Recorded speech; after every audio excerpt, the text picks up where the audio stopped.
Who is this? It just kept swirling. Then it started going to what seemed to be random letters. After a couple of minutes, they noticed it was going to the same 8 letters in the same sequence over and over again. Fickdich. They were all confused. This went on for like 5-6 minutes.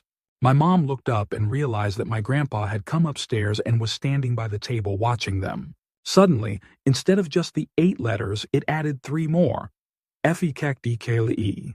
My mom looked at my grandpa, whose name was Lee, and said, "We don't know what it is saying." His face now pale white, he slowly said, "It's saying fuck you, Lee, in German." At that point, everyone let go of the glass piece, and it started spinning and flew off the table. Everyone sat in silence for a minute, processing what just happened. My grandpa grabbed the board, took it downstairs out the back door to his fire pit. They all stood there and watched as he poured gasoline on it, threw in a match, and watched it burn. They were all just staring at the fire when my mom looked up and said, "What just happened?" My grandpa looked right at her and said nothing. He turned around and went to his room and didn't come out the rest of the night.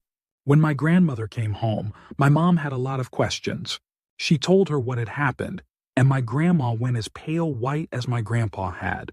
Apparently, when my grandpa was in WW2, he and a few members of his squadron had been captured by a sadistic German soldier. The first day in captivity, the German soldier executed my grandfather's best friend in his unit right in front of him. He knew he was probably next. That night, he was able to get loose from his ties and hid. When the soldier came back, he was able to knock him on the ground and wrestle his gun away. As he was pointing the gun at the man, trying to figure out what to do next, the man charged at him screaming, "Fickdich!"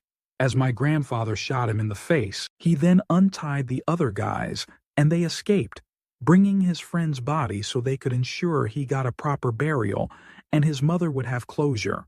She said the only reason she even knows this story is because after 10 years of marriage and him waking up screaming multiple times a week, she finally got him to tell her about this.